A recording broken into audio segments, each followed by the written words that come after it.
y mañana, con un final apoteósico seguro. Yo quiero presentarles a este hombre 30 años, o sea, cuando él acabe la ponencia, que muchos de nosotros somos mayores que él, valoremos lo que sabe y lo que cuenta con 30 años. Cuando yo tenía 30 años no me acuerdo si sabía multiplicar, pero este hombre con 30 años va a ser muy nombrado muy próximamente, va a ser una de las figuras nacionales, está muy especializado en eso que ustedes están viendo ahora mismo, Omni, y él se llama, por favor, un fuerte aplauso para Vicente Fuentes.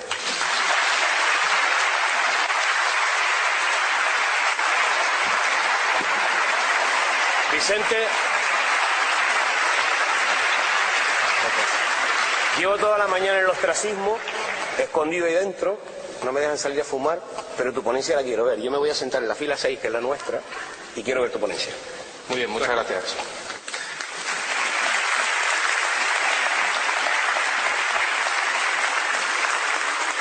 Bien, pues lo primero que tengo que hacer es darle las gracias por haber venido a esta conferencia, a este congreso, teniendo en cuenta además el carácter solidario que tiene y que, bueno, pues en plena crisis que hayan podido asistir aquí, pues desde luego es algo muy de agradecer. Bien, como decía Ulises, soy una persona joven.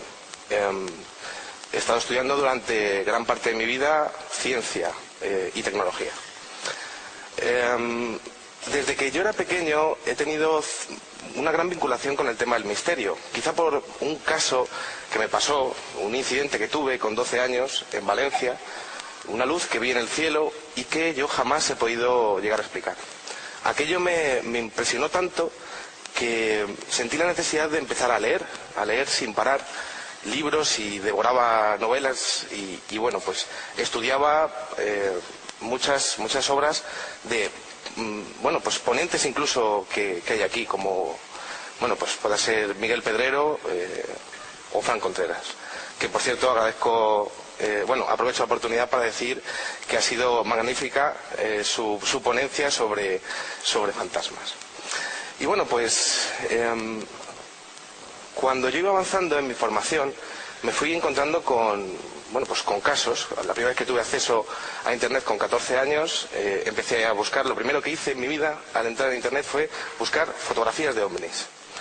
Y en aquellos buscadores, aquellos momentos, me encontré con algunas fotografías que yo no sabía muy bien explicar, ¿no? Yo no sabía muy bien qué era esto. Círculos de las cosechas. No sé muy bien de dónde venía esto. Y empecé a descargarme fotografías y a investigar de dónde venía todo esto. Y entonces llegó a tanto mi pasión por este fenómeno, que ahora les voy a explicar a ustedes pormenorizadamente, que, bueno, pues decidí irme a Inglaterra, que es el principal foco de aparición de este fenómeno, y ver allí in situ qué es lo que estaba pasando. Me fui con poco dinero, con las gafas de los viajes de mi padre y con los mapas en mi bolsillo.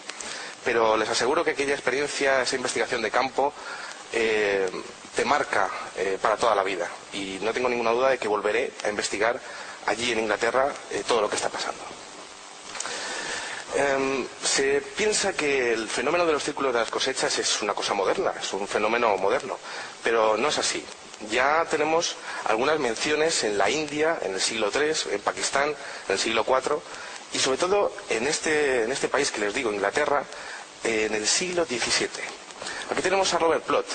Es de obligado cumplimiento que en esta ponencia yo tenga que honrar a este señor, que era el director de ciencia de la Universidad de Oxford desde 1640 a 1696. Bueno, pues este señor se dedicó a investigar unos casos muy interesantes de círculos que aparecían en terrenos de cultivo y que eran pues simples, ¿no? Como pueden ver, esferas, círculos concéntricos muy simples, muy primigenios, ¿no?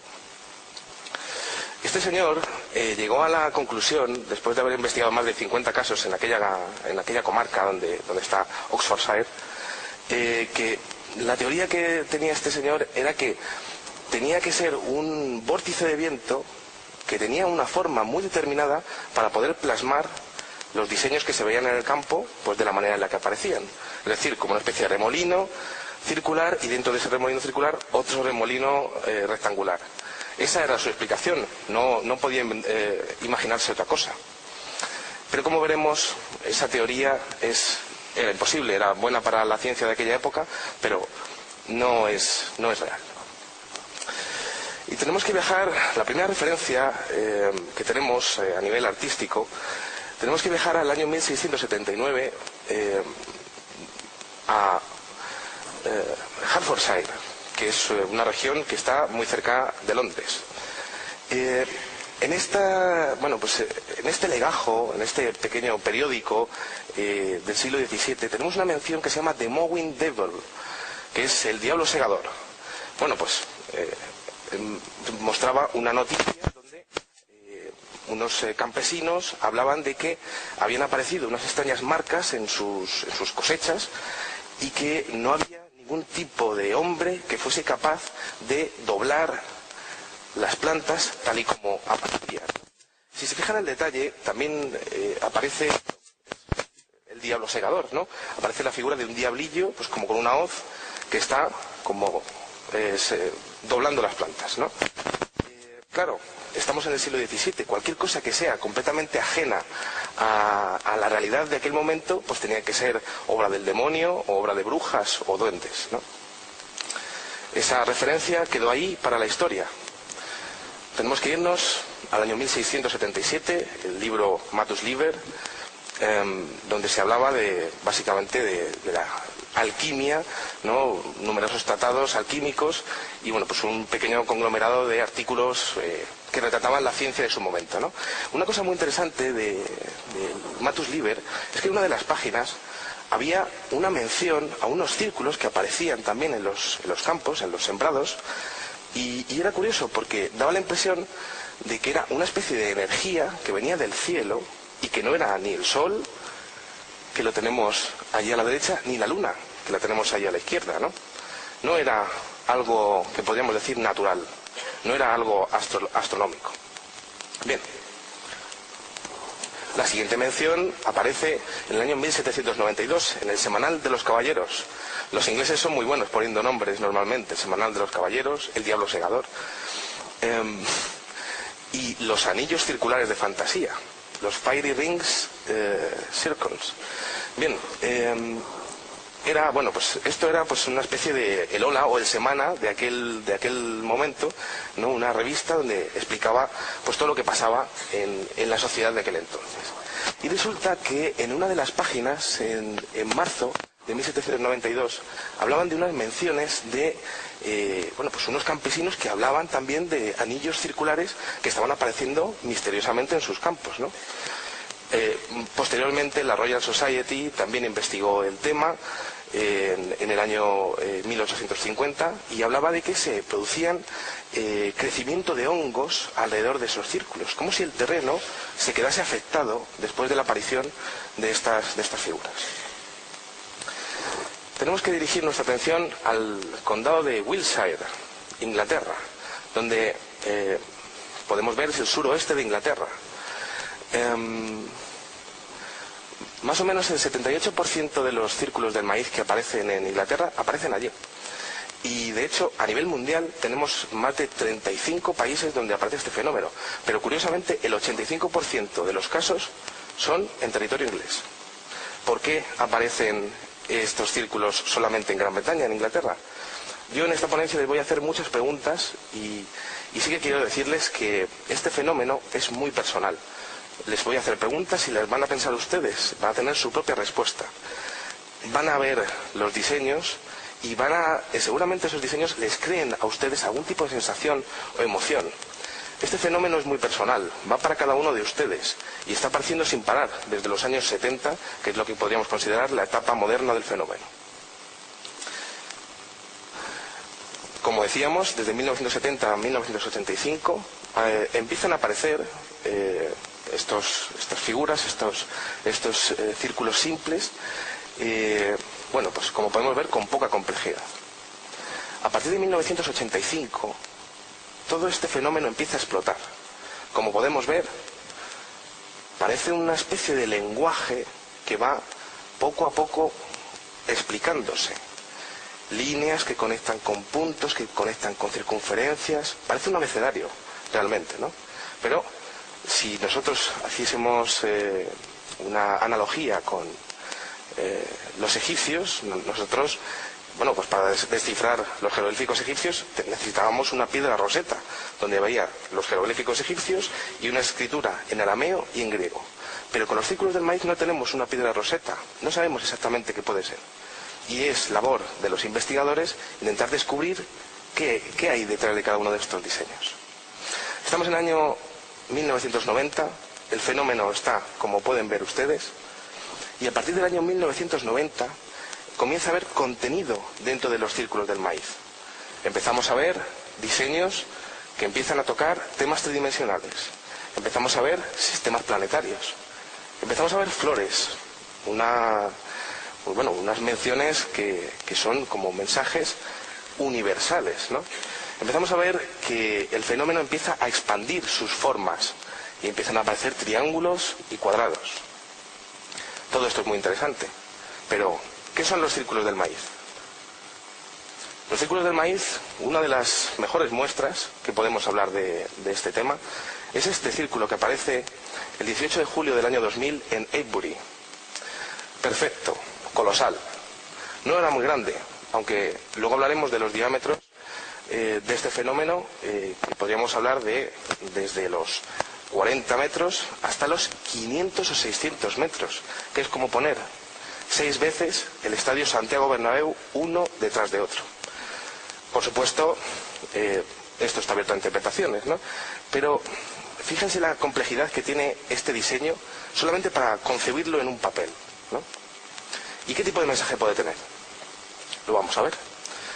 Algunos investigadores opinan que este círculo del maíz realmente está mostrando un dipolo eléctrico, es decir, lo que sería pues la base de lo que sería nuestro campo magnético, como el campo magnético de la Tierra, que es en lo que se basa la electricidad y el magnetismo.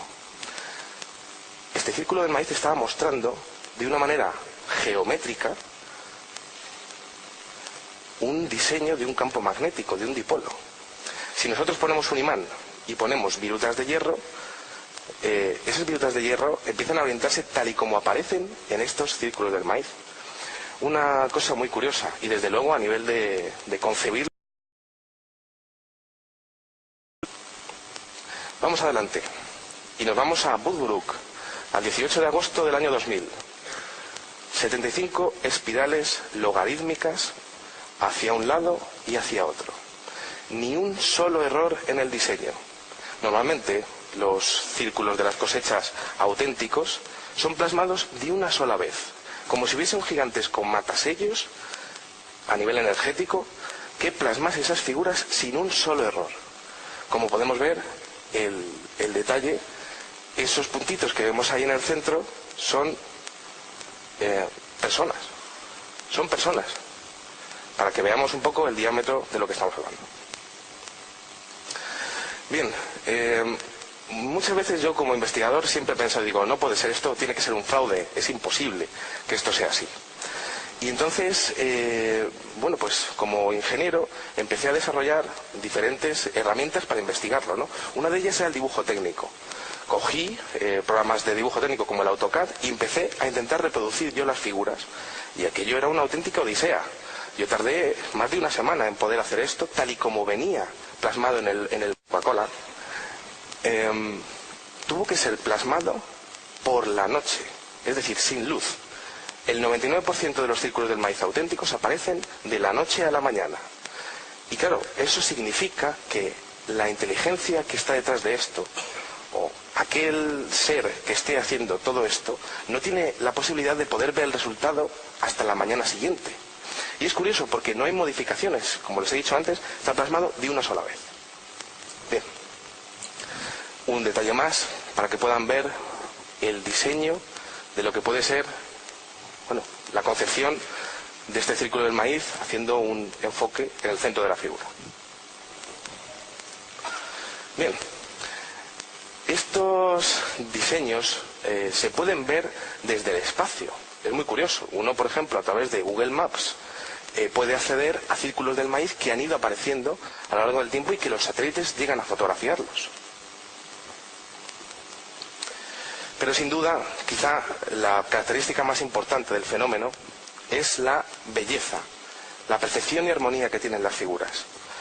Cada una de ellas tiene un mensaje, como decíamos anteriormente, y muchas de ellas evocan un sentimiento de perfección o un sentimiento de belleza que posiblemente nuestra sociedad ya haya olvidado. Quizá uno de los más bellos de la historia es este, que apareció el día 22 de junio del año 2003 en Mill Hill. O este, de Edghill-Hampton, 25 de julio de 2008. En este ocurre una cosa bastante curiosa, porque, como podrán comprobar, es un diseño que se basa en la geometría del número 5. Tenemos 5 estrellas blancas, se ven perfectamente, pero el fenómeno de los círculos del maíz juega con la dualidad blanco-negro constantemente. Entonces lo que ustedes pueden estar viendo como 5 estrellas blancas, otras personas pueden estar viendo 5 estrellas negras. Y están las dos en la misma figura. ¿Eso qué significa? Que existen diferentes planos para poder ver estos diseños. Y eso significa que existen diferentes mensajes dentro de estos diseños. Algunos investigadores opinan que estos puntos que están dentro de las estrellas negras son realmente los días que quedan para las conjunciones entre Venus, el Sol y la Tierra. Venus y la Tierra tienen un movimiento que cuando cada 8 años pues se forma una estrella también de 5 puntos. Es bastante curioso, ¿no? Pero quizá una de las características más interesantes también es la tridimensionalidad de las figuras. Parece que la inteligencia que está detrás de todo esto concibe los círculos del maíz para verlos en 3 dimensiones. Como podemos ver, existe una profundidad de campo. Esa parte interna parece que se está metiendo dentro de la pantalla. Es curioso porque esto es una recreación exacta de, pues lo que podríamos llamar un agujero de gusano. Un agujero de gusano en un círculo del maíz. Para las personas que no puedan, que no lo sepan, un agujero de gusano sería la manera más rápida de viajar en el universo. Si nosotros tenemos que el universo es plano, la manera más fácil de viajar desde la punta de mi mano hasta mi hombro es plegando el universo como si fuese una hoja de papel. Esto es exactamente el concepto de este círculo del maíz. Por supuesto, recreado de una manera magistral en más de 140 metros de punta a punta. Otra de las recreaciones en 3 dimensiones que aparecen dentro de este fenómeno apareció en Mill Hill en el año 2008 y también era muy interesante porque estaba mostrando, o las interpretaciones actuales hablan de que se estaba mostrando un agujero de gusano como el que hemos visto anteriormente, pero desde uno de los puntos. Quizá ven el agujero de gusano desde la palma de mi mano. Si se dan cuenta, existe una profundidad de campo que hace que todo esto pues podamos verlo de manera tridimensional. Figuras pentagonales. Hemos hablado anteriormente de ellas, pero existe una grandísima variedad de geometrías dentro del fenómeno. Tenemos geometrías en base a pentágonos, hexágonos, heptágonos, hasta geometrías de 13 lados. Yo les diría que se pusiesen un día con un manual de diseño y se pongan a hacer un polígono de 13 lados, a ver cómo les llega a salir, ¿no? Y lo que sería eso, plasmarlo en un campo del maíz.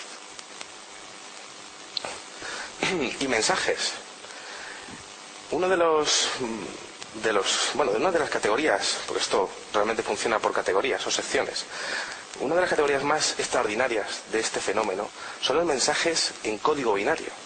El 13 de agosto del año 2001 en Mill Hill, como pueden ver, se vuelven a repetir los mismos sitios por donde van apareciendo. Aparece un gigantesco círculo. En este estuve yo investigándolo en aquel año.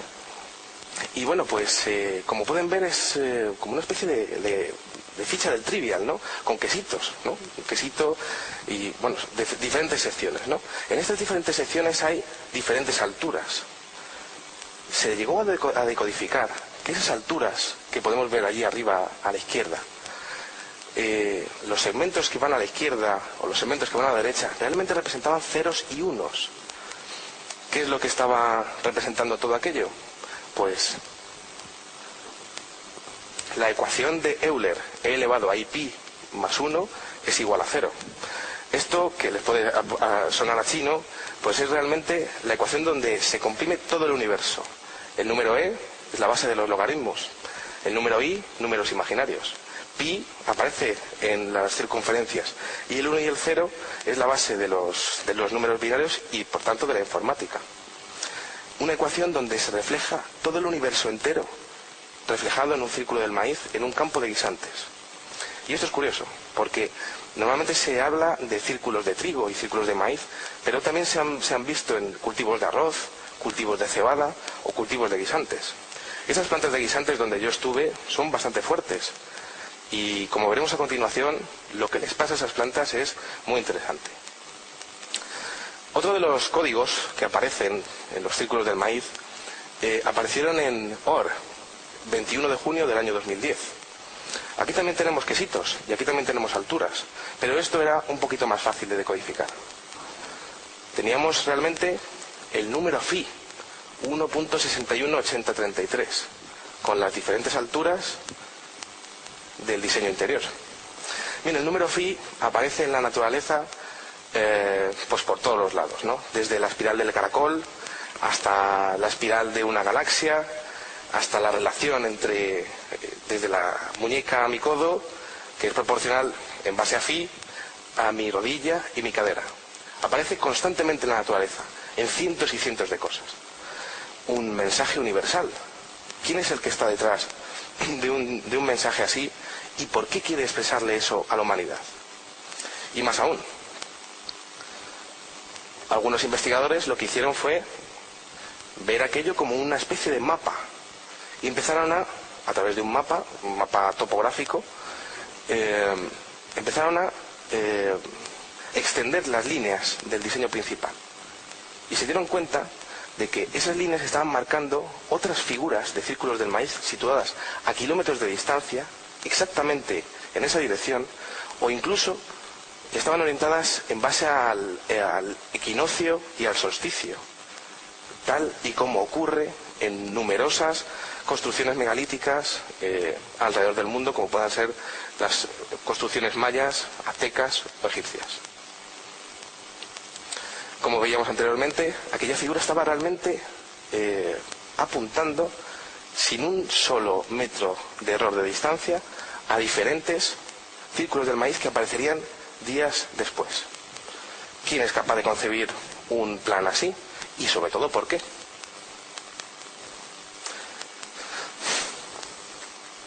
Viajamos a Wilton Windmill al 18 de julio del año 2002, al que podemos considerar el mejor círculo de las cosechas de la historia. Yo, como investigador, jamás me he llegado a enfrentar a una cosa como esto.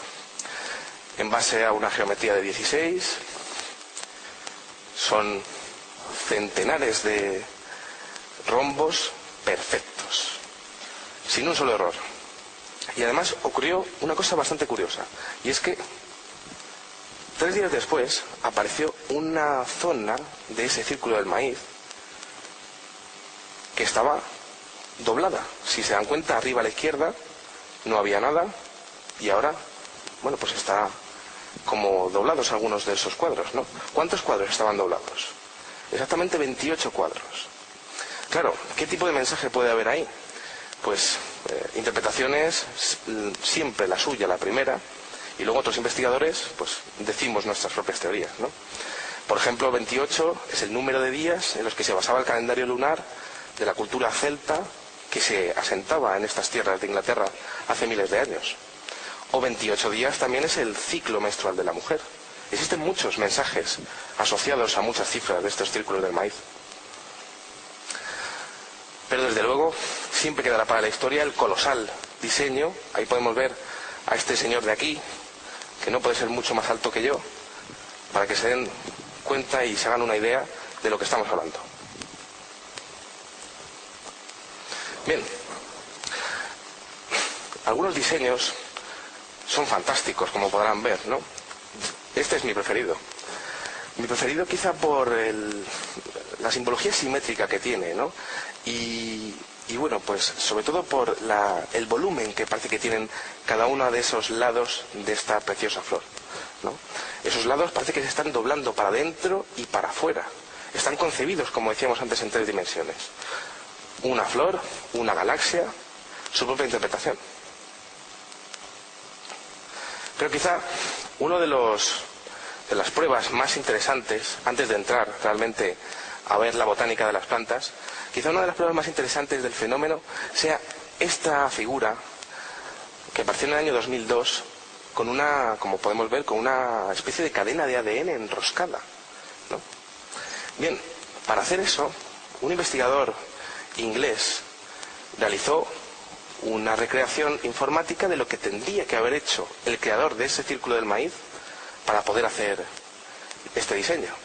Y lo que se dio cuenta es que el centro de la figura tenías que estar constantemente pasando por ahí. Y entonces, claro, si hubiese un equipo de personas buenísimo que fuese capaz de hacer este diseño, ¿cómo es que lo hizo sin tocar el centro de la figura? Para hacer una circunferencia uno necesita clavar un compás y luego pues ponerse a girar el compás. Pero ¿qué me dirían si les digo que esa figura no tiene nada en el centro, está impoluto? Desde luego, un auténtico misterio, ¿no? Bien, esto ocurre a nivel, como podemos verlo, desde arriba, desde el aire, y ocurre también a nivel local. Cuando yo estuve en los círculos del maíz en Inglaterra, me di cuenta de que los pequeños puntos que yo veía, pues muchas veces las plantas del centro también estaban sin tocar. Existe bastante mitología en Inglaterra. Yo en mi viaje, pues de mochilero, pues tuve que hablar con mucha gente y era muy interesante, ¿no? Todo lo que me decían, ¿no? Una de las cosas que sí que me llamó la atención es que algunas personas hablaban de que estos círculos emanaban algún tipo de vapor por las mañanas. Como, bueno, pues el rocío que se puede ver en los parques a primera hora de la mañana, pues se veía mucho más en la superficie que estaba por encima de los círculos del maíz. Claro, era como si hubiese una especie de energía que todavía quedase remanente pues en la figura, ¿no?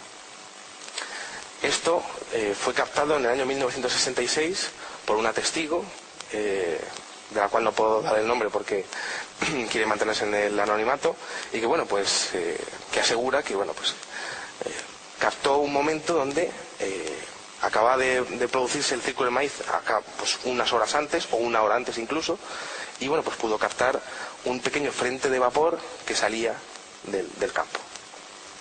Bien. En mi viaje la verdad es que viví bastantes aventuras. Inglaterra es un país muy llano y prácticamente no hay montañas, ¿no? Pero resulta que en Or, en este círculo que les he dicho antes que marcaba las direcciones de todos los demás, bueno, pues había una pequeña colina de 200 metros y subí allí. Era un camino de cabras, la verdad, y no se lo recomiendo a nadie subir por ahí, ¿no? Y lo máximo que yo pude ver era eso, y realmente desde ahí no se puede ver una figura. Es decir, los círculos del maíz están claramente concebidos para verse desde el aire, tal y como ocurre con las líneas de Nazca y los dibujos que aparecen en la pampa. Posible atisbar el propio diseño, la propia figura. Ahí teníamos a uno de los testigos intentando ver, a uno de los investigadores que me encontré allí, intentando ver con prismáticos qué es lo que había, dónde estaba, dónde llegaba el final de la figura. Desde abajo es imposible ver de qué se trata. Como decía anteriormente, una fotografía también desde una colina, imposible de ver realmente el diseño.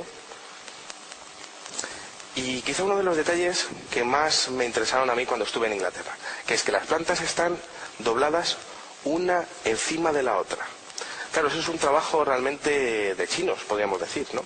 Porque son cientos de miles de plantas las que están colocadas y dobladas y tumbadas en estos diseños, ¿no? Entonces, ¿quién es capaz de coger y poner una planta sobre la otra?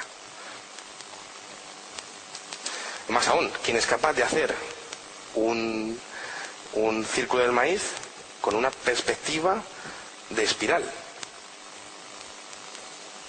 Bien, pues a lo mejor ustedes están pensando, pues yo soy capaz de hacerlo, ¿no? Bueno, pues muchas personas dicen que son capaces de hacer estos diseños, ¿no? Lo que pasa es que los resultados son bastante malos, bastante lamentables en general. Las diferencias principales entre los círculos del maíz falsos y los círculos del maíz verdaderos aparecen cuando los vemos desde el aire. Figuras irregulares, imperfecciones, podemos ver que los diámetros no son muy grandes, diseños muy simples también, y sobre todo, la principal causa de mi ponencia hoy. Esas plantas están rotas. Los círculos del maíz falsos tienen las plantas rotas. Una persona que quiere hacer un círculo del maíz falso, ¿no? Quiere hacer un círculo del maíz, pues se coge un rastrillo y se pone a aplastar las plantas, bueno, pues para intentar crear los diseños, ¿no? De esta manera. Clava una estaca, coge una cuerda y se pone con un rastrillo a aplastar las plantas. Plantas que se rompen y que se quiebran.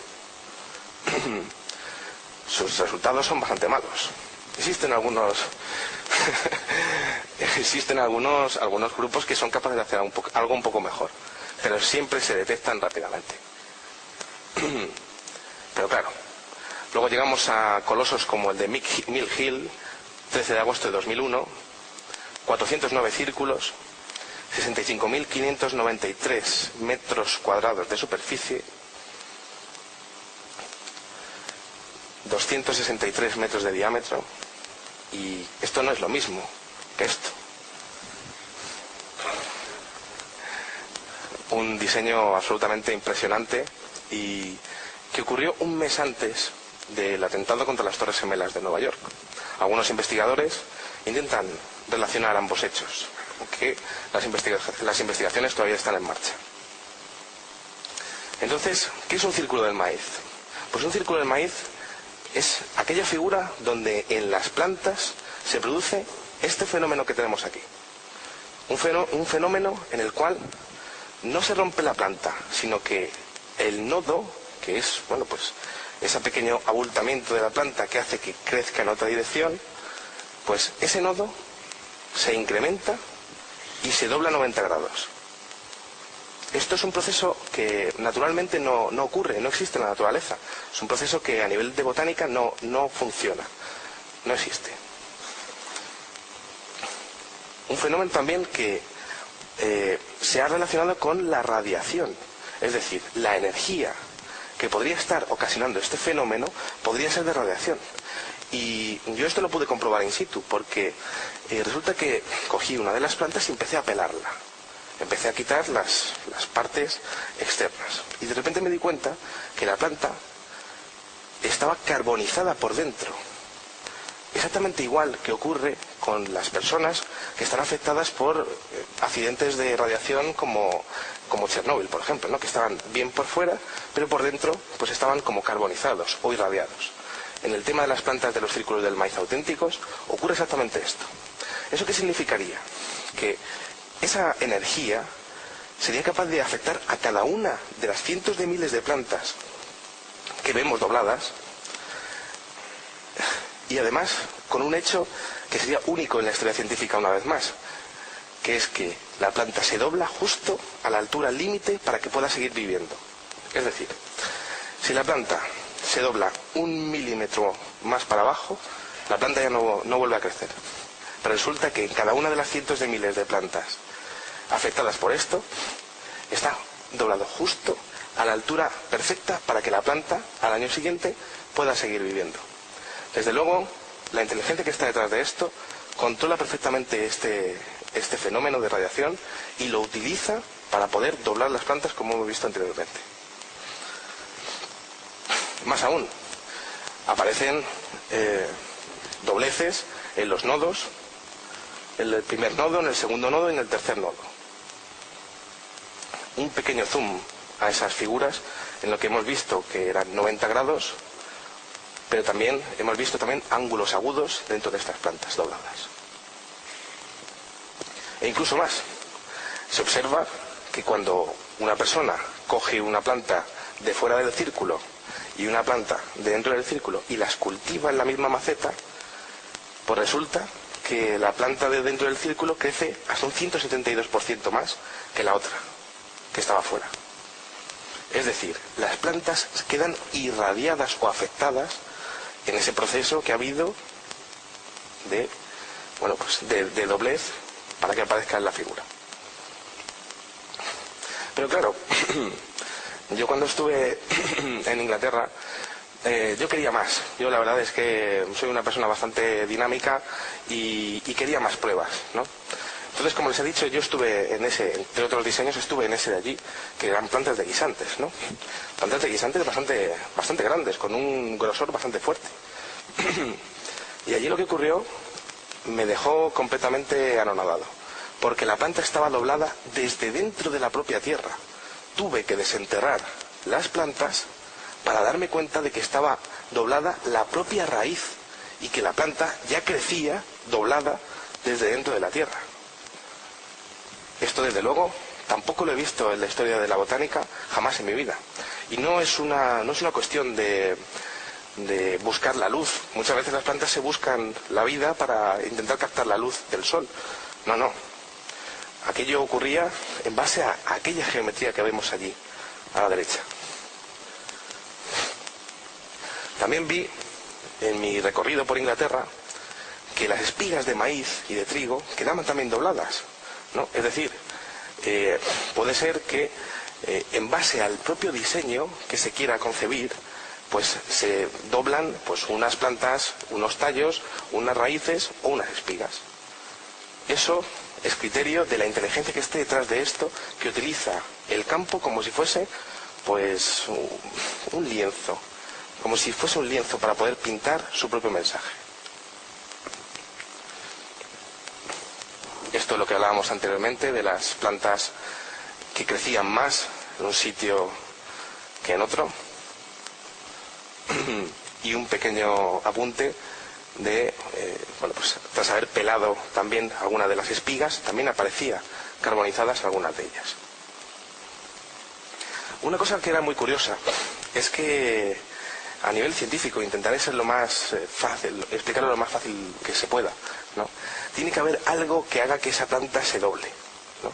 Entonces, si nosotros nos imaginamos que un tallo pues es como una manguera de agua, ¿no? Donde sube y baja la savia, pues tiene que haber algo que haga que esa savia se evapore, y entonces al evaporarse se tiene que buscar la vida por algún lado.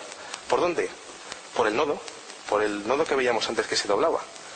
A veces el proceso energético es tan fuerte que el nodo se llega a romper, la savia sale y las bacterias se acumulan en toda la superficie de este nodo. O sea, es decir, el proceso químico energético que se produce ahí es real, porque las bacterias se comen esa savia, y las bacterias no son tontas, saben dónde hay savia.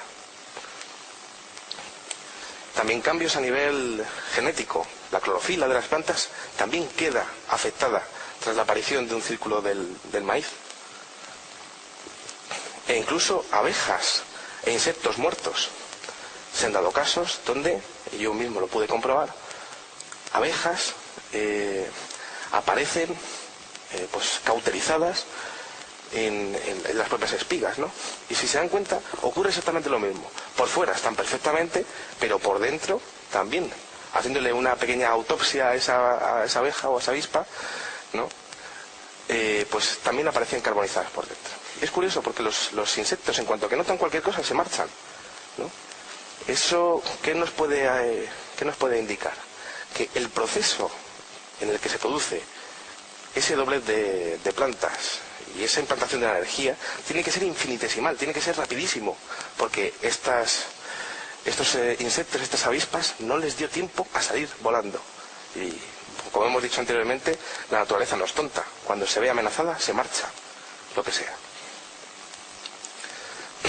Dentro de los círculos de las cosechas existen historias. historias como las que le voy a contar ahora mismo. El día 7 del año 2007, bueno, pues unos investigadores estaban postrados en un campo esperando que pasara algo. ¿Por qué? Porque, como decíamos anteriormente, algunas figuras aparecen en los mismos campos año tras año. Entonces, pues claro, hay que estar allí en Inglaterra con la cámara preparada, helado de frío, ¿no? Apuntando al sitio perfecto y con una cámara de visión nocturna para poder intentar ver quién puede hacer esto, ¿no? ¿Qué es lo que pasa cuando se produce? Y eso no ha ocurrido nunca en la historia, excepto una vez. Un investigador sí que fue capaz de captar qué es lo que pasaba. Desde las 3:13 de la mañana hasta las 3:20 de la mañana, como vemos, el campo estaba bien, o sea, estaba normal, ¿no? 7 minutos después apareció este colosal diseño llamado el OM, por su relación con geometría hinduista. Y bueno, pues todo aquello se tuvo que hacer en 7 minutos. En el vídeo, yo les he puesto 2 imágenes, ¿no? En el vídeo se ve un resplandor muy grande, pero no se ve nada más, realmente. Este es el diseño de Eastfield del 7 del 2007. ¿Y qué creen que pasó el 8 del 8 del 2008? Pues un inmenso 8 en el mismo campo, además, ¿no? Otro diseño que tiene tridimensionalidad, que tiene volumen. Si se dan cuenta, parece que estos círculos más grandes están más cerca y los círculos más pequeños están más adentro. Y un diseño de las fases lunares de la Luna con respecto a la Tierra, justo en el centro. Como decíamos anteriormente, el fenómeno pues afecta al campo, de tal manera que al año siguiente, el 7 del 2009, apareció este diseño de aquí, ¿no? Identificado como una recreación del Sol, geometría 7, el número 7 siempre relacionado con el tema del Sol en muchas civilizaciones. Y como pueden ver ahí arriba a la derecha, aparece el 8, pero es el fantasma del que apareció el año anterior. Es decir, esto es muy curioso, porque normalmente en Inglaterra cambian de sembrado. Este año cultivamos patatas, al año siguiente cultivamos trigo, al año siguiente maíz. Se recolecta todas esas plantas y se siembran otras. Se siembran otras que crecen alteradas, porque al año siguiente se vuelve a ver el diseño, tal y como lo vemos ahí. 2009, como podemos ver, una figura en base al número 7 constantemente aparece por todos los lados. Muy curioso que aparezca justo una serie de circunferencias ahí arriba a la derecha. ¿Qué puede significar eso? Días después, en el Sol, apareció una mancha solar exactamente en el mismo sitio. Si orientamos esta figura hacia el norte y el Sol hacia el norte, justo en ese mismo sitio aparece una mancha solar. ¿Era posible que la inteligencia que estuviese detrás del fenómeno pudiese llegar a antecederse a una mancha solar? Ni siquiera la gente de la NASA lo sabe. Al año siguiente volvió a verse este fantasma una vez más. Parece que el campo de Eastfield es bastante especial. Los militares lo saben. Los gobiernos lo saben. Yo en Inglaterra, cuando estuve allí, vi helicópteros militares negros. Hacían poco ruido, es cierto, es como en las películas, sin ningún tipo de identificación, y estaban estudiando lo mismo que estaba estudiando yo. Eso significa que los gobiernos, en esta pequeña escala que nos podemos imaginar, y a la escala que no nos podemos imaginar también, los gobiernos saben perfectamente todo esto y dedican parte de su presupuesto al estudio del fenómeno de los círculos de las cosechas. Es posible que esos señores hayan descubierto cosas que yo no he descubierto, que otros investigadores no hemos descubierto todavía. Y sería maravilloso poder compartirlo entre todos, pero eso no ocurre. Y no ocurre por algo, porque esos mensajes pueden ser perturbadores para la población en algunos casos, o puede haber, pues como con el tema de los fantasmas o los objetos voladores no identificados, puede haber cierta perturbación en la sociedad. como decíamos anteriormente, seguramente los militares sepan que los campos se quedan afectados. Muchas veces se ha hablado de que los campos que tienen pozos acuíferos abajo atraen este tipo de diseños, como si estuviésemos hablando de que se favorece el magnetismo de las figuras, ¿no? Vamos a pasar a esta parte porque tenemos que ir un poco más rápido, según me ha comentado Ulises, ¿vale?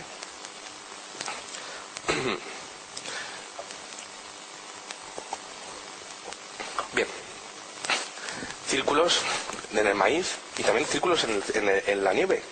Es muy curioso que en una región completamente remota de Siberia apareciesen también círculos, en este caso de 4,4 kilómetros, en la zona de Isliudenskaya. La verdad es que es muy difícil de decir en castellano, ¿no?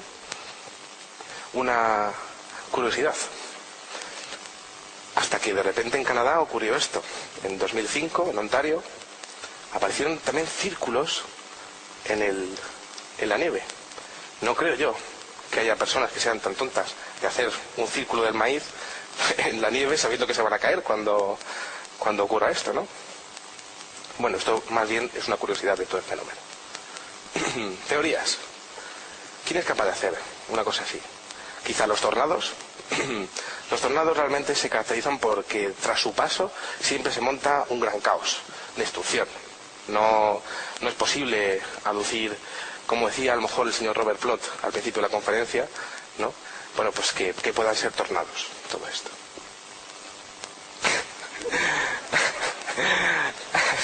Animales.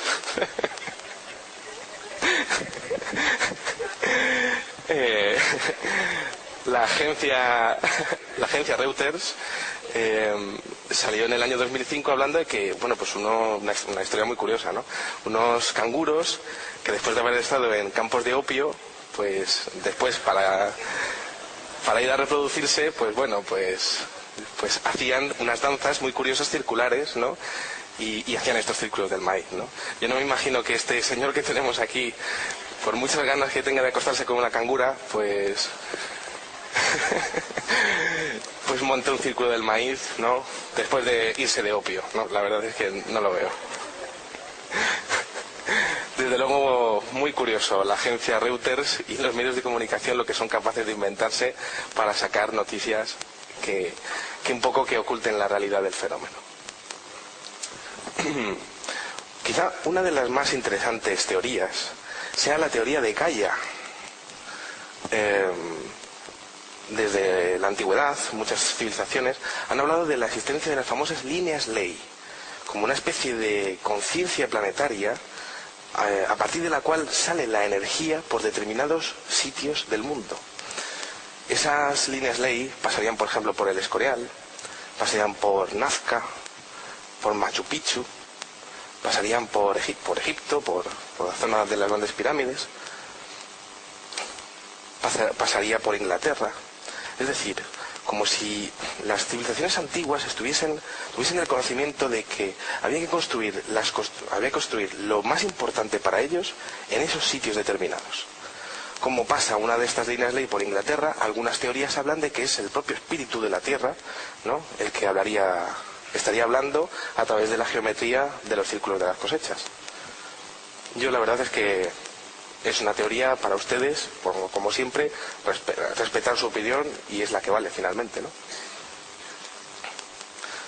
Pero es curioso, porque resulta que cuando estuve allí me di cuenta, empecé a hacer un mapa, ¿no?, junto con un investigador italiano, y me di cuenta que muchos de los círculos del maíz que aparecían estaban muy cerca de antiguos monumentos megalíticos como Stonehenge y Avebury, que pasan también, son considerados lugares energéticos. Esto es Stonehenge. Yo estuve allí. Seguramente alguno de ustedes también ha podido estar allí. Una construcción de menhires y dólmenes de 5 o 6 metros cada piedra, que tuvo que ser una auténtica odisea construirlo, y que, bueno, pues se puso en medio de un bosque por razones completamente desconocidas. un templo. Para hacer un templo podemos hacerlo con paja o con barro, ¿no? No. Aquello se tuvo que hacer exactamente así. ¿Por qué? No lo podemos saber, pero sí que sabemos que Stonehenge es un lugar muy especial, porque, como hemos visto anteriormente, también es un círculo de piedra, ¿no? Círculos de piedra hace 5.600 años, círculos del maíz ahora. Y es curioso porque el mismo razonamiento que aparece en los círculos del maíz aparece también en los círculos de Stonehenge. La entrada del sol en el equinoccio y los solsticios y equinoccios de verano y de invierno, aparecen por una determinada piedra. Stonehenge realmente es un impresionante observatorio astronómico. El señor Gerald Hawkins, en el año 1965, publicó Stonehenge Decode, donde explicaba que Stonehenge pues realmente era, pues se podían calcular eclipses, conjunciones, movimientos de luna, movimientos de planetas, hasta 65 alineamientos llegó a descubrir este señor ahí. Es curioso, porque estos conocimientos son los mismos que aparecen en los círculos del maíz a día de hoy. ¿Qué tipo de relación hay entre la construcción en aquel momento de aquellas construcciones y lo que aparece ahora en Inglaterra? Dentro de las categorías, ahora vamos a profundizar un poco más en los mensajes de los círculos. Dentro de las categorías tenemos dos series muy diferenciadas. La primera que hemos visto a la derecha, círculos del maíz. En este caso tenemos uno de 340 metros de largo, muy geométrico, y con el paso de los años parece que el fenómeno, al darse cuenta quizá la inteligencia que esté detrás de esto, que el público no le está haciendo mucha atención, quizá porque es curioso, ¿no?, que algo tan grande dependa de algo tan pequeño como el periodismo para poder difundirlo, ¿no? Pues parece que la propia inteligencia que está detrás de esto está poniendo los dibujos un poquito más claros. En este caso aparece la recreación de el águila del dios Ra, de los egipcios.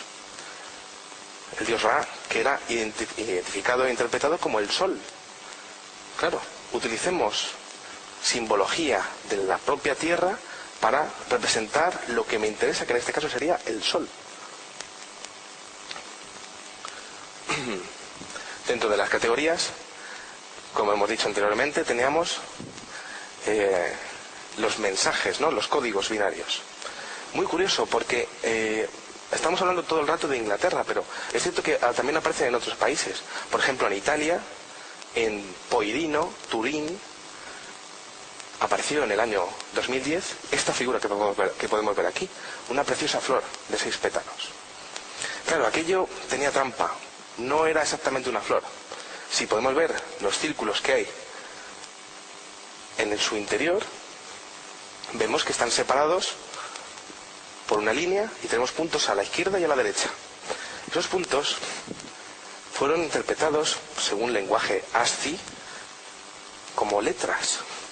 Y esas letras estaban mostrando E igual a mc al cuadrado, la ecuación de la relatividad de Einstein.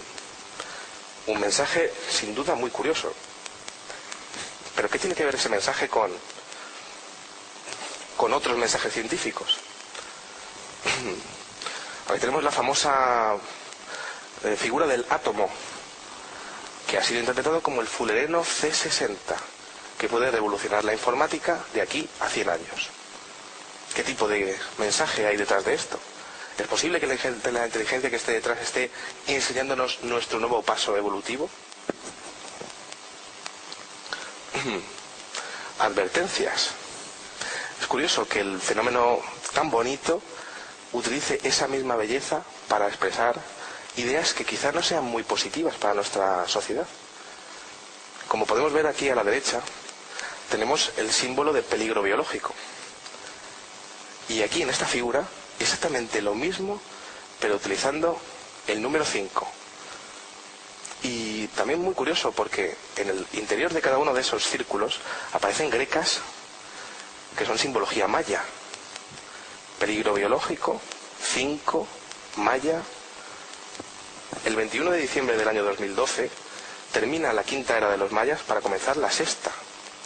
¿Qué significa eso? Es una fecha a partir de la cual puede haber peligro biológico. Interpretación, como siempre, la suya. Avanzamos. Año 2011. Aparece la molécula de la melatonina, que regula la cantidad de luz que es capaz de absorber nuestro organismo. Además aparece de manera muy curiosa, con sus carbonos, sus oxígenos, sus nitrógenos. Todo esto a nivel químico, pues se pueden imaginar que a mí, claro, me gusta mucho, ¿no? Pero ahí aparece. ¿Qué tipo de mensaje inherente a esto puede haber? ¿Va a haber algún tipo de cambio en la luz en nuestro planeta? Ciclos aros de eclipses. Son menciones a los sumerios y a los babilónicos, que estudiaban los eclipses de luna en base a, diferentes periodos de tiempo, ¿no? Esos diferentes periodos de tiempo están basados en los números 6, 18 y 24, que son los que aparecen en este colosal círculo de las cosechas del año 2010.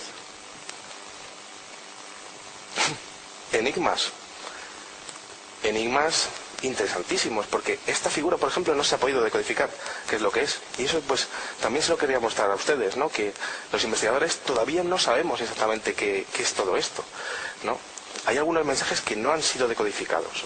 Algunos opinan que estamos hablando de un microchip, una tecnología que no somos capaces de concebir ahora mismo, pero algunas otras personas opinan que es la recreación de una ciudad. Sin duda fascinantes interpretaciones y fascinantes pensamientos que puede suscitar, ¿no?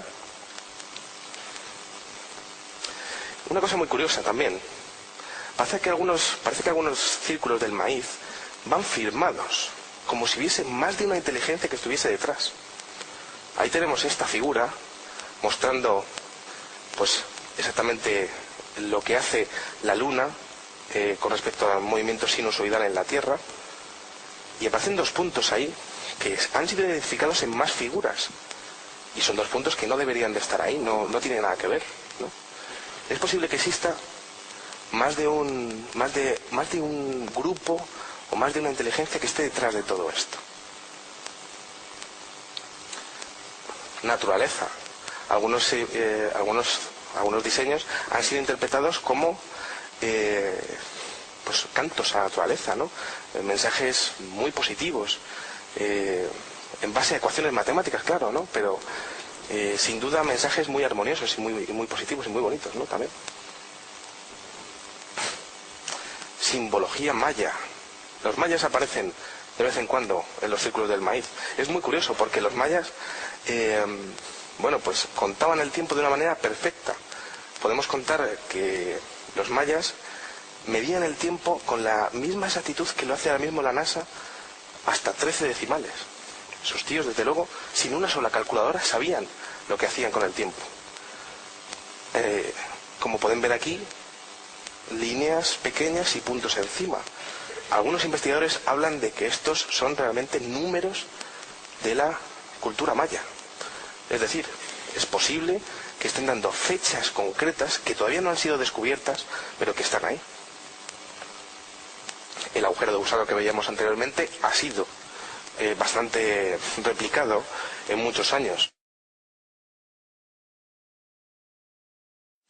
Que estuviese comunicándose con nosotros a través de esto, quizá lo que están poniendo es, pues en vez de hacer la foto de tu coche, ¿no? Y se la envías a un colega por Facebook, pues yo te pongo un agujero de gusano y te lo planto en un campo de maíz.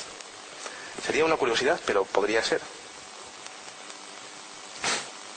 Más enigmas. Parecen pequeños animales microscópicos o cometas.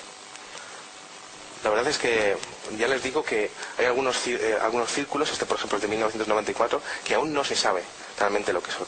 Pero es muy curioso porque yo se lo muestro y podrán decir, bueno, este señor viene aquí a dar una ponencia y no sabe lo que es. No, pero a mí me gustaría saber lo que es, y si hay alguien que se imagina lo que puede ser, pues es posible que sea importante que entre todos podamos llegar a interpretarlo, ¿no? Estos mensajes son globales, son para toda la humanidad.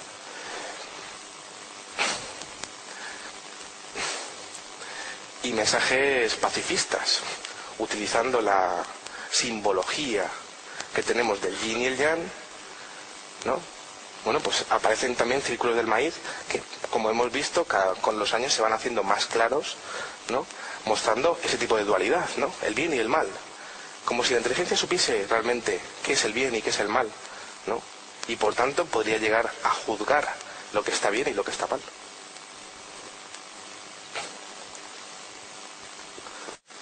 Cogemos la máquina del tiempo otra vez y nos vamos a 1974. La NASA está tiesa de dinero y ya hemos llegado a la Luna. Hay que hacer algo para promocionar el radiotelescopio de Arecibo. Entonces, bueno, pues estos señores de la NASA, que son muy listos, llaman a Frank Drake y a Carl Sagan, dos de los mejores científicos de Estados Unidos de aquella época, y les dicen que hagan un mensaje en código binario, con unos y con ceros, que muestre quiénes somos los seres humanos. ¿Cómo somos? Hacen una especie de cajetín con 1679 unos y ceros que, si hubiese una inteligencia que lo recibiese, se daría cuenta que habría que organizarlo por 23 columnas y 73 filas. Cada uno es un cuadrito blanco y cada cero un cuadrito negro. ¿Esto qué representaba? Pues era realmente qué es lo que somos los seres humanos en general. Nuestro sistema decimal, los elementos que forman parte del cuerpo humano, carbono, hidrógeno, fósforo, oxígeno, nitrógeno, las bases de ADN, el número de nucleótidos, la doble cadena de ADN que podemos ver aquí, un ser humano, ¿no?, que está así. Y bueno, pues no, yo no sé si lo pueden ver desde todos los sitios, ¿no? La representación del sistema solar. El Sol, Mercurio, Venus, un poquito levantado la Tierra, Marte y luego los planetas externos. Júpiter, Saturno, Urano, Neptuno y Plutón, considerado en 1974 un planeta. Una recreación de la antena de Arecibo y el diámetro en código binario. Aquello se emitió a la constelación M13 y se pensaba que tardaría 25.000 años en llegar y como mínimo otros 25.000 en volver, ¿no? A no ser que hubiese alguien que estuviese quizá un poquito más cerca para recibirlo, ¿no? Ahí tenemos Chilbolton. Chilbolton, en Inglaterra, que dio apoyo a Arecibo en aquella transmisión histórica de Frank Drake y Carl Sagan. Pues resulta que en el año 2001, después de haber aparecido los triángulos y el círculo fractal, apareció una figura un poco rara, ¿no? Un rectángulo lleno de cosas. Otro círculo del maíz. Otro círculo del maíz que parecía el mismo cajetín que se había enviado en 1974, pero que funcionaba como una respuesta. Muy curioso todo eso. Si comparamos ambos cajetines, tenemos mismo sistema decimal, mismas bases de ADN, pero resulta que en el tema de los átomos del cuerpo estaba el silicio también, como si el receptor que estuviese mandando esto hubiese incorporado la informática a su propio cuerpo. Doble cadena de ADN los seres humanos, una triple cadena de ADN en los seres que estaban emitiendo la respuesta. Esa triple cadena de ADN corresponde a la parte paterna, como si realmente no existiese padre, como si fuesen clones realmente, el emisor de este mensaje. Podemos ver en esta parte de aquí, antes no lo he comentado, la altura del ser humano, 1,74 en código binario, y la altura en la respuesta, que es 1,26 metros. El dibujo del ser humano, en comparación con la respuesta, podemos ver un ser bastante pequeño, y además con el detalle de los ojos, como dando a entrever que es bastante importante dentro de su fisonomía, lo que enlaza bastante con algunos casos de abducción, hablando de estos mismos seres, ¿no? Pequeños, ojos grandes, 1,26 centímetros, gran cabeza. Algo muy curioso también. Aquí aparecía la población. En el caso de 1974 eran 4.500 millones de personas. Aquí, en la civilización que está respondiendo, aparecen más de 25.000 millones de seres. Muchos para un planeta, ¿verdad? Por eso, en una estrella que no es el Sol, porque es más pequeña que la que tenemos aquí, en una estrella que no es el Sol, aparecen poblados, levantados sobre la horizontal, un planeta, otro planeta y 3 lunas de otro planeta. 5 mundos habitados. Realmente espectacular. La última parte, que yo no sé si la pueden ver desde allí, es la recreación de una antena. Aquí teníamos la antena de Arecibo y aquí tenemos la representación de una antena, la suya que aparecía ahí, en el año 2000. Primero la antena, segundo, ¿quién soy yo? Tercero, algo que me importa mucho, porque apareció también un retrato, una cara, con una técnica puntillista, al que si le aplicamos algunos filtros podemos ver un poco qué puede ser. Aquello era importante, había que ponerlo con respecto a lo que eran ellos. Un ser muy parecido al ser humano, quizá metáfora de lo cerca que pueden vernos su Dios, su aspecto. Su aspecto no, su aspecto se esperaba para la siguiente etapa en esta secuencia de comunicación, en el círculo del maíz más polémico de toda la historia. Aparece en el mismo campo, cerca de Chilbolton, esto. Aunque parezca increíble, eso fue lo que apareció.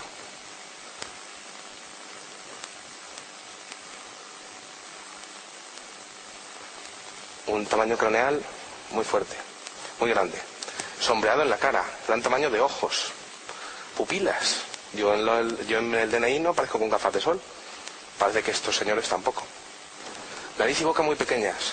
Mentón, cuerpo delgado, dedos largos y finos y 3 planos muy bien diferenciados. Este primer plano es un disco con cientos de surcos. Son cuadros blancos. Joder.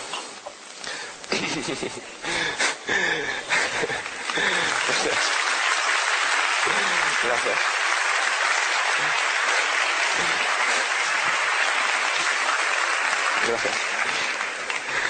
Gracias. Luego nos tomamos algo todos, ¿verdad? Bien, vamos a continuar, ¿eh? Ya estamos terminando. Cuadros blancos y cuadros negros, en espiral. Separados por otros cuadros un poco más finillos, ¿no? Cada 8 cuadritos, blancos o negros, aparecía otro pequeño. Otro pequeño. Eran separaciones. Separaciones cada 8 cuadros. 8 cuadros, blancos o negros, como hemos aprendido durante la ponencia, que podían ser unos o ceros. Esos unos o esos ceros son números binarios, cada 8. Entonces tenemos mensajes con letras cuando lo pasamos del lenguaje informático al lenguaje hablado normal, de letras puras y duras. ¿Y qué es lo que decía? Vamos a verlo. Venía en inglés.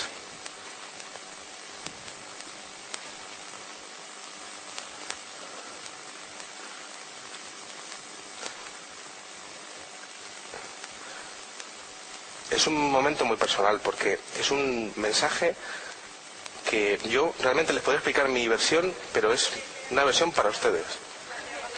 Sí, lo voy a leer. Primero decir que el mensaje venía en inglés, que es el idioma universal realmente en este planeta. Todo el mundo, en todos los países, deberían de hablar inglés. Vamos a leerlo el mensaje. Cuidado con los portadores de los falsos regalos y de sus promesas rotas. Mucho dolor, pero aún hay tiempo. Crean que hay bien ahí fuera. Nos oponemos a los engaños, conducto cerrándose. Y los números 0 por 07. 0 por 07. Interpretado como una especie de sonido de campana, clean, en una escala musical.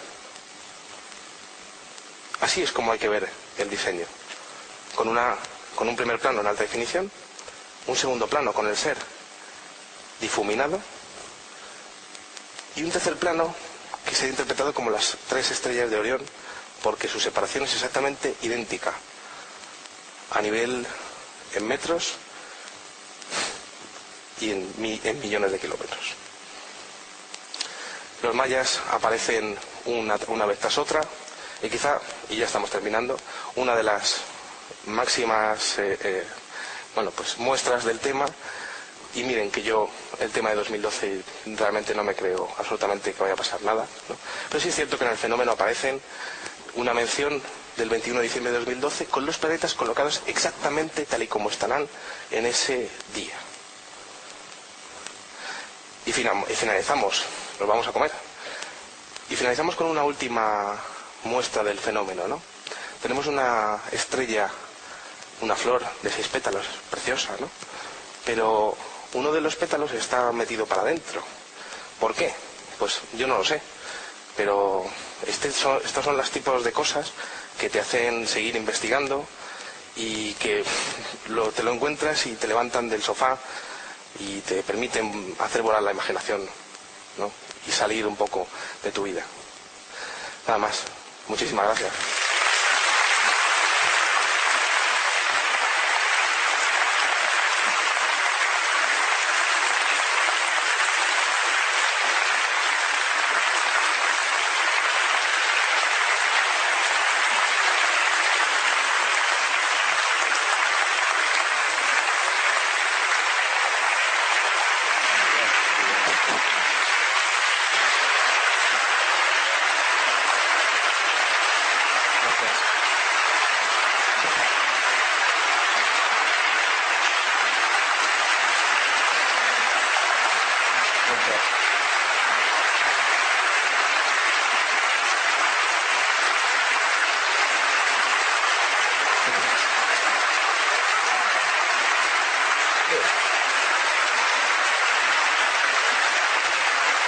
Muchas gracias. Muchas gracias.